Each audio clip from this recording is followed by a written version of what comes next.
ボイストレーナーのつるさんです。皆さんいかがお過ごしでしょうか。今回の動画はですね、はじめましてですね。A グループ方向 from 2025 3月26日横浜アリーナ公演。こちらを見て歌声分析をしていきたいと思います。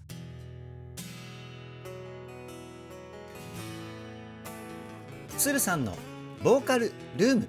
さあ今回の A グループさんはですね、つるさんのボーカルルームで初めて歌声分析動画を公開します。そして僕自身もですね A グループの楽曲を聴くのが今回が初めてです。で、今回の動画に至った経緯なんですけれども、ちょっと前にコメントで A グループの歌声分析動画のリクエストがありました。末澤さんの歌声はきっとつるさん好きな歌声だと思いますよっていう風におすすめしていただいて、でちょっと前からですね歌声分析動画やってみたいなっていう風に思っていたんですけど、たまたま僕の YouTube のホーム画面のところにですね A グループの方向がですね表示されて、これはなんかのタイミングだなと思って今回撮影することにしました。そして歌声分析をしたんですけれども、異次元の歌唱力ですね。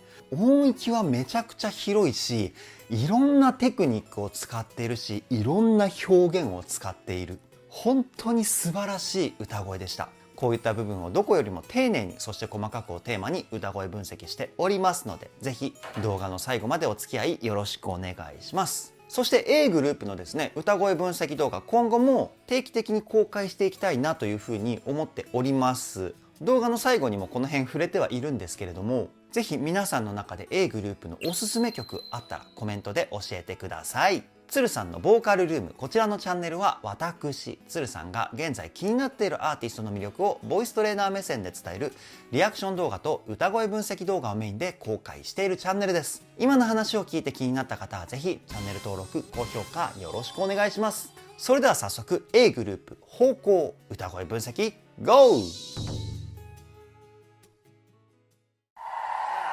オーケー、こんばんは。ラストもう一発盛り上がろうか。かっこいい。この末澤さんの煽りめちゃくちゃかっこいいですね。そしてファンの方々と A グループの一体感、痺れます。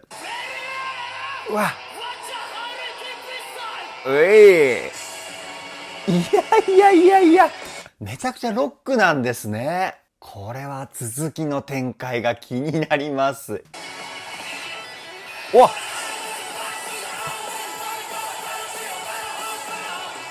すごい声ですね。僕めちゃくちゃ大好きな声ですね。声の出し方なんですけど、全体的に地声と裏声の中間の声って言われるミックスボイス、これを使って歌ってますよね。このミックスボイスっていう声、歌が好きだったりプロを目指してる方の中で習得したいテクニックナンバーワンっていうぐらいみんな憧れてるテクニックなんですよ。でも先ほど地声と裏声の中間の声って言ったと思うんですけど、習得するのがめちゃくちゃ難しいテクニックです。僕これできるようになるまで6年かかりました。もう一回聞いてみましょう。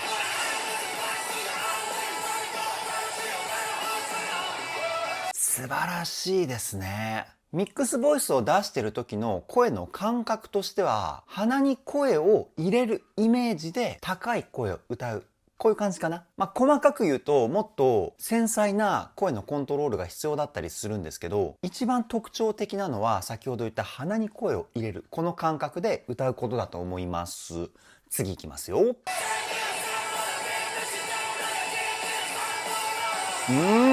でやっぱりバンドで歌われているっていうこともあって、声の出し方ももちろんめちゃくちゃ素晴らしいんですけど、リズム感もですね同じぐらい素晴らしいですね。で曲の中にはアクセントって言われる強い音の部分とそうじゃない部分の音、この2つが存在します。このアクセントの部分に歌のフレーズのアクセントをどう合わせるかによって歌声のかっこよさのおおよそが決まってくるんですね。末澤さんの歌はですね、そのアクセントもしっかりと作って歌ってるんですよ。で、この曲のアクセントはどんな感じかっていうと、んぱん、んぱん、んぱん、んぱん。ここですね。ななななななななみたいな感じで歌ってると思います。もう一回聞いてみましょう。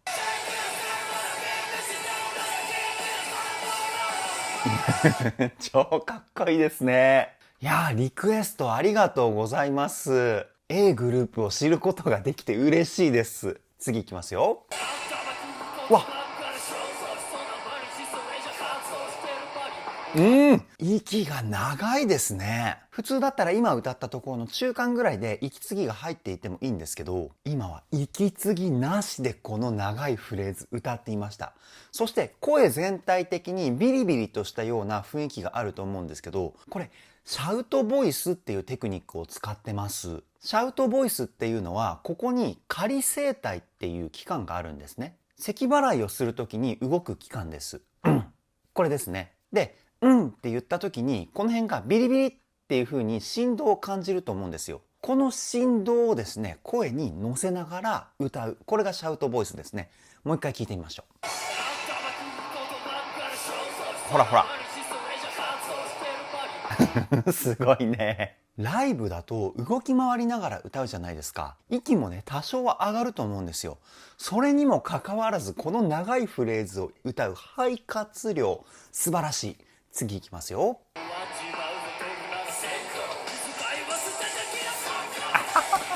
なるほどね。最初はこう低い音域を優しく歌いながら徐々にシャウトボイスにすることによって盛り上がりを作ってるんですね。この盛り上がり方を音楽の専門用語ではクレッシェンドって言います。もう一回聞いてみましょ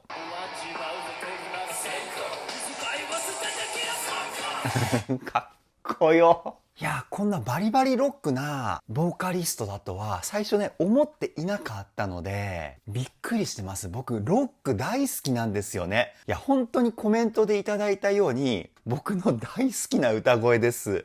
次いきますよ。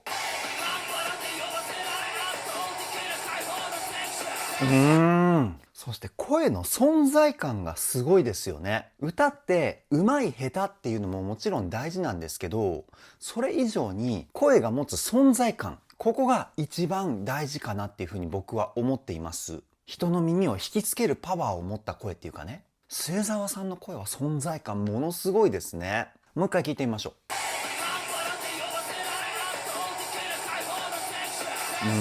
う。かっこいい。センクシャー。最後のシャーの発音もちょっと英語っぽいような発音を使っていたりしますよね。ロック系のボーカリストってこういう風に日本語なんですけど、英語的な子音の発音を使うことが多いんですよね。理由としては、言葉の子音の強さによって歌のフレーズのかっこよさって決まってくるんですよ。子音が強ければ強いほどかっこよさが際立ってくるっていうか、末澤さんそのテクニック使ってますね。次いきますよ。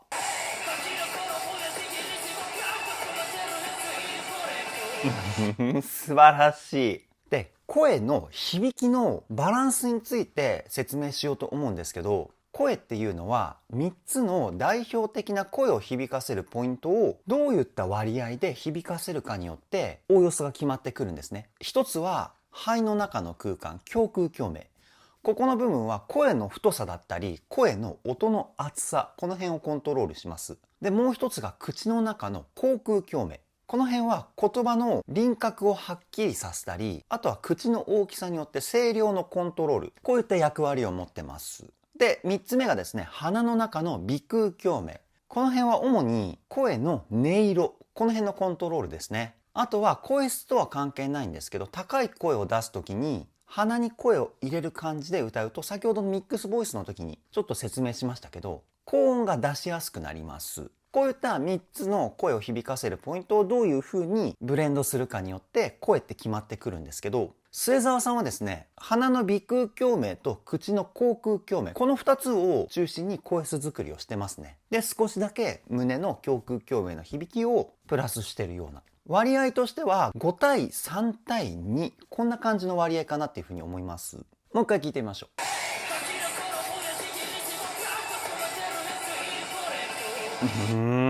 かっこいい。バンドも上手いしね。いや、素晴らしいグループですね、A グループ。次いきますよ。わっ、すごく綺麗な声ですね。シャウトボイスを使っている時はワイルドで荒々しくてかっこいい声。使わないときはすごく美しい歌声。二面性がある声をコントロールするボーカリストですね。もう一回聞いてみましょう。今一度問いかけろ。いやー、めちゃくちゃ高いですね。でも末澤さんはさらっと歌ってるような感じなので、あまり高い音域っていう雰囲気しないじゃないですか。ここがね、すごいんですよ。やっぱり高い声っていうのはどうしても体にね、力が入りやすいので、声にパワー感が乗りやすい音域なんですけど、ここをね、ふわっと美しく歌う、ものすごいテクニックです。もう一回聞いてみましょう。ほらほら、素晴らしいですよね。次いきますよ。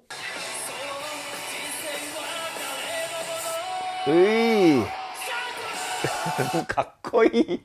いやー、すごすぎますね、これは。やっぱり一個前に聞いたところは美しい声で、今のところはまたシャウトボイスっていう感じだったじゃないですか。この声のキャラクターチェンジ、癖になりますね。じゃあ次サビかな？行ってみましょう。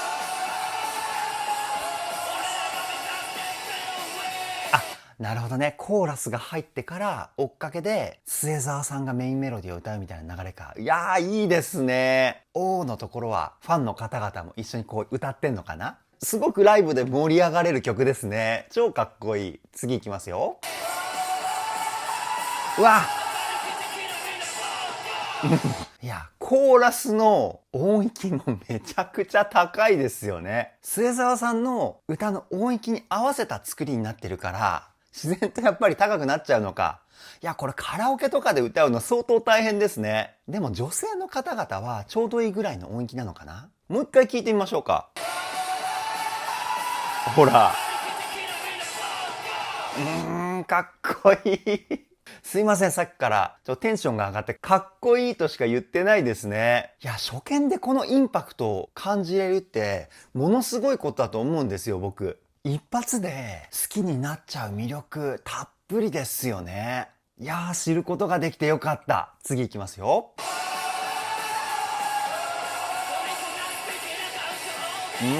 かっこいい。感情でのこのでの声の使い方がすごくお気に入りです、僕。めちゃくちゃかっこよかった。もう一回聞いてみましょ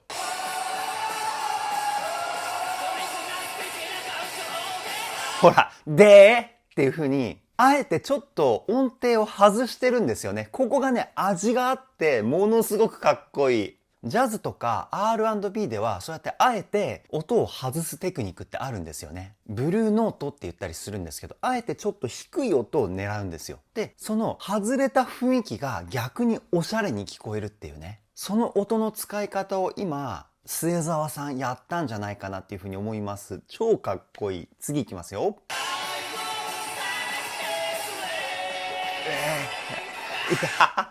シャウト、シャウト。今の最後の、あーおっていうところは、シャウトボイスとはまた違ったシャウトですよね。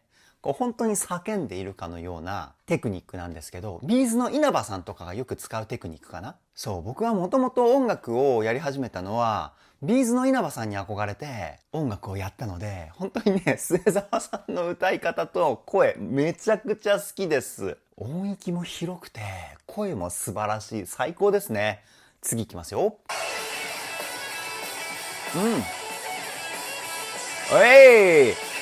いやー、めちゃくちゃギターうまいですね。次いきますよ。ほら。こっから歌い出しね。ごめんなさい。ちょっと歌い出し前に、ちょっと落ち着かせてください。もうテンションが上がりすぎてやばい。いや、A グループのメンバーは、みんな素晴らしい実力の持ち主なんですね。ぜひコメントで A グループのエピソードなんか教えていただけたら嬉しいなっていうふうに思います。じゃあ次2番いきますよ。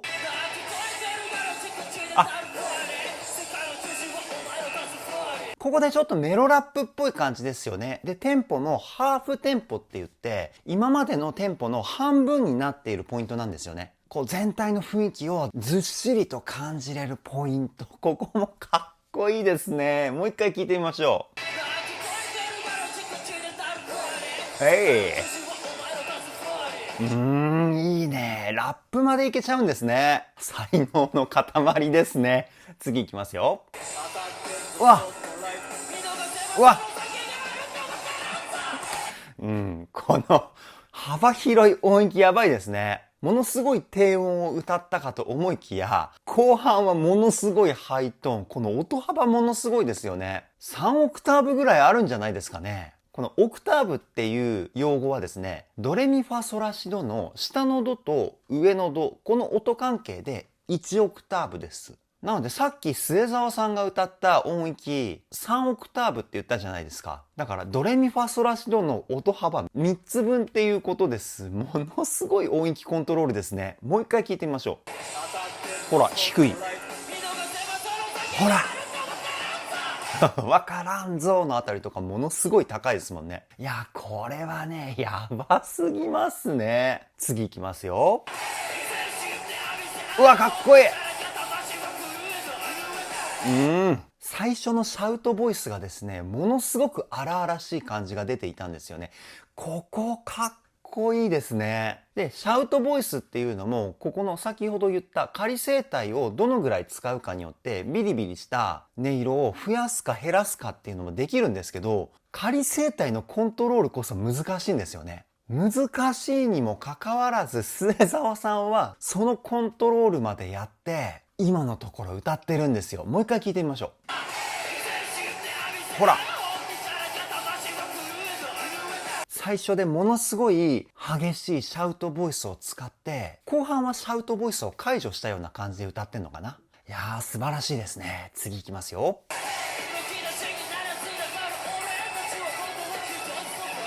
で、後半はちょっとリズムを溜めたような雰囲気を出してるかと思います。曲全体的に疾走感がある感じなんですけど、後半のリズムを溜めた感じを出すことによって、曲のスピードの流れに変化をちょっとだけね、添えてあげているようなポイントかなっていうふうに思います。やっぱりリズムコントロールも最高ですね。もう一回聞いてみましょう。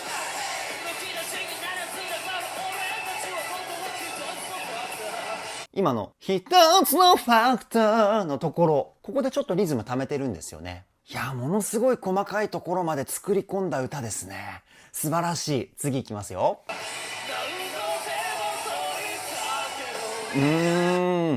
やっぱこのシャウトボイスを使うところと使わないところのメリハリが素晴らしいですよね。強く聞かせたいところはシャウトボイスを使って、シンプルに聞かせたいところはシャウトボイスを解除して、みたいな感じのこの使い分け、最高ですね。もう一回聞いてみましょう。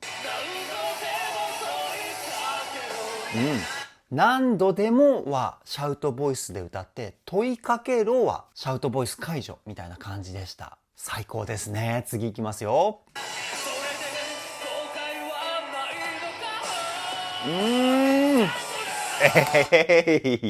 シャウトナウかっこいいですね。なんか僕までシャウトボイスになってきちゃった。危ない。なんかね、引っ張られますね。やっぱり、末澤さんの歌声って、めちゃくちゃ魅力的でかっこいいので、自然とね、僕の喉が真似したくなってきます。末澤さんの歌声を。じゃあ、サビかな。行ってみましょう。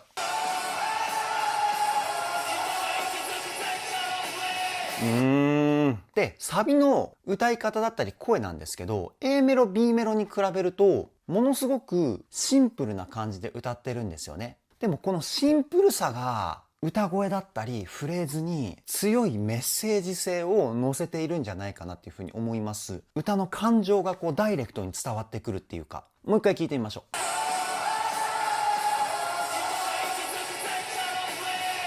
すごくね、心に刺さりますよね。人を元気にさせてくれる声っていうかね。めっちゃテンション上がります。次いきますよ。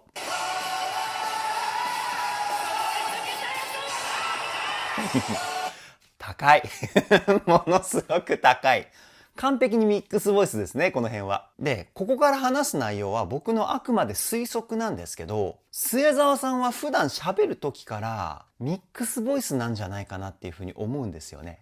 稀にいるんですよ。地声だと思って話していたり歌っていた声が、地声と裏声の中間のミックスボイスだったっていう方。なんか僕はそんな気がしますね。声のコントロール力がエグすぎるんです。この声はね、天性のものなんじゃないかなっていうふうにも思うんですけど、かといって努力をせずにこの歌声を手に入れたかって言ったら、全然そんなことないっていうふうにも僕は思っていて、やっぱり努力をしないと安定したコントロール力だったり表現力、あとは音域のコントロールですね。こういうのはできないので、見えないところでの凄まじい努力っていうのもしていると思うんですよ。天才が努力をしたら素晴らしいのは当たり前ですよね。いやー、最高の歌声です。次いきますよ。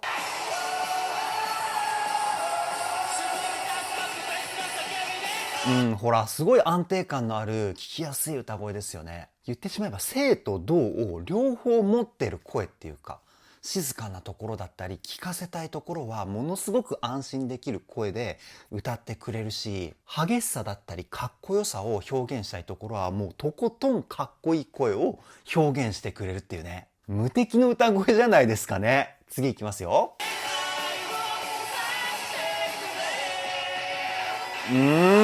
で、最後のクレーのロングトーン。長く伸ばすところをロングトーンって言うんですけど、このロングトーンも全くブレずに同じ音をスーッとこうキープしてるじゃないですか。こういうところで歌い手の基礎力の高さっていうのを確認できるんですよね。基礎力がそこまで高くない人だと、とかいう風にブレるんですよ。まあ今の大げさにやりましたけど。でも末澤さんのロングトーン、全くブレないですよね。やっぱりね、基礎トレしっかりやってる証拠ですよ。もう一回聞いてみましょう。ほらほらほら。で、途中からこうシャウトになっていくっていうね。かっこいい。次いきますよ。あ、なるほどね。あ、キーボードソロ。かっこいいね。小島さんのキーボードですかね。いや、このキーボードの音かっこいいですよね。これね、ハモンドっていうタイプのキーボードなのかな？音色なのかな？そこまでは詳しくないんですけど、すごいかっこいい。次いきますよ。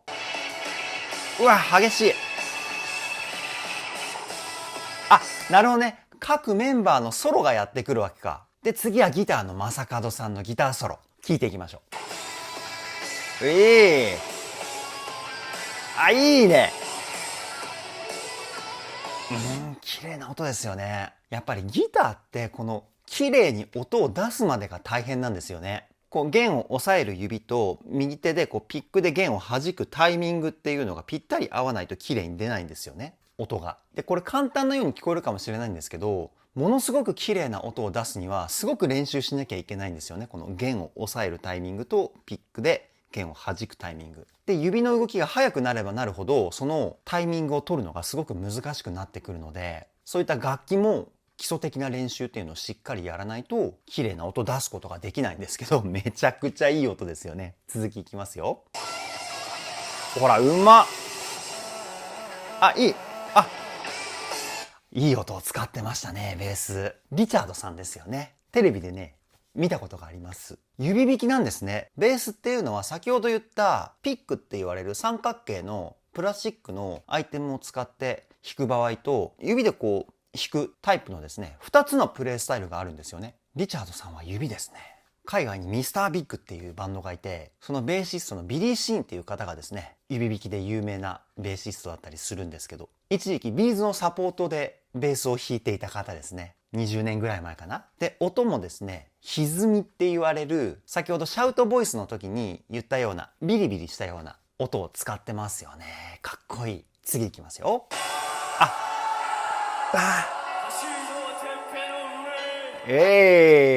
で、ここでちょっと声の出し方を変えたのかな。口の中の奥側ですね。喉側って言った方が分かりやすいかな。そこの空間をですね、ちょっと広げたような、クラシックとかオペラの声の出し方をちょっとだけ足したような声質使ってます。もう一回聞いてみましょ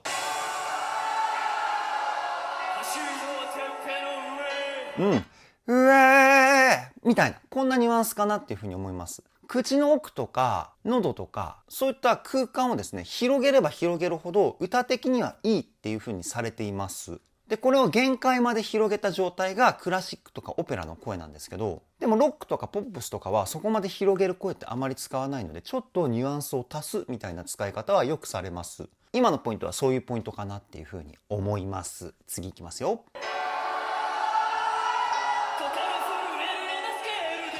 いやー、ライトスティックがめちゃくちゃ綺麗でしたね。やっぱり最初にも言ったんですけど、一体感すごいですね。A グループとファンの方の絆を感じます。次いきますよ。こっからね。ちょっとこうドラムのパターンが変わりましたよね。その前まではこう静かな感じだったんですけど、こうビートを刻むようになって徐々に盛り上がってくるような雰囲気出てきたと思います。次いきますよ。かっこいい。ここで無音になるんですね。で、末澤さんの歌声オンリー、めちゃくちゃかっこいい。こうなってくると次の展開がね、またさらに楽しみになってきますよね。いきますよ。やばくない？これはやばくない？世にあるロック系のかっこよさを全て詰め込んだような、そのぐらいかっこいいなっていう風に思いました。いやー、すごいですね。で、ここからもう一回サビが来るのか、聞いていきますよ。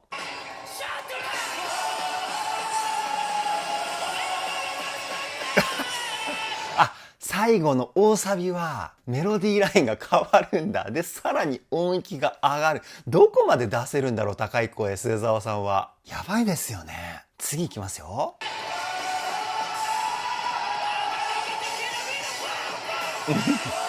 やっぱこの英語が出てきた時の子音がめちゃくちゃかっこいいですよね。英語が喋れたりするんですかね、末澤さんは。子音の発音がめちゃくちゃかっこいいです。次いきますよ。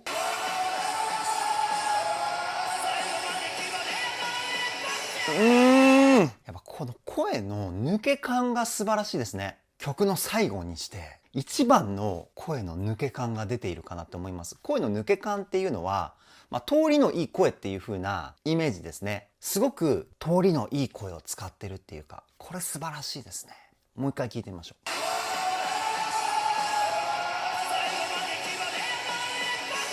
ほら、もう一発のあたりの声の通りがすごくいいですよね。これはですね、先ほど言った3つの響きのポイント以外の頭、頭部共鳴、別名ヘッドボイスって言ったりするんですけど、この響きを使ってるんですね。頭の中の響きを声に乗せることによって、きらびやかな成分がですね、増幅するんですよ。末澤さんはですね、このハイトーンはヘッドボイスを使った声だと思います。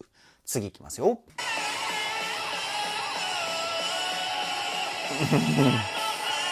いや、ここに来てフェイクですね。めちゃくちゃかっこいい。フェイクまでできちゃうんですね。いや、歌の実力が計り知れないです。次いきますよ。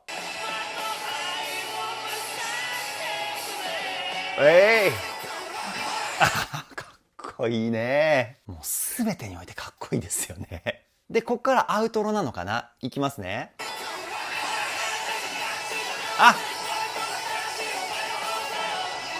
なるほど。最初に戻るわけか。いいですね、この展開。やっぱり最初に一回聴いたメロディーだから、どことなく親近感が湧きますよね。続きいきます。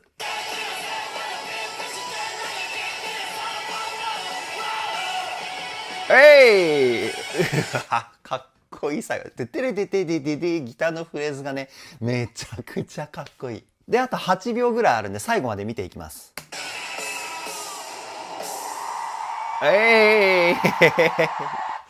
や最高でした。以上 A グループ方向歌声分析はここで終了です。いや素晴らしい、本当に素晴らしい歌声でした。ものすごいバンドですね。 A グループ全てにおいて圧倒されちゃいました。いや本当にコメントで A グループ紹介していただいてありがとうございます。めちゃくちゃかっこよかったです。そして今回の動画を見ていただいた皆さんの中で A グループのこの楽曲はかっこいいよとか、この楽曲歌声分析やってみたらどうみたいなリクエストだったりおすすめがありましたら、ぜひコメントで教えていただけたらなというふうに思います。 A グループもっともっとね詳しくなっていろんな歌の情報をですね皆さんにお届けしたいなっていうふうに思いましたので、ぜひよろしくお願いします。それでは今回の動画はここで終わりです。動画の内容を気に入ってくださった方はチャンネル登録高評価よろしくお願いします。ではではボイストレーナーのつるさんでした。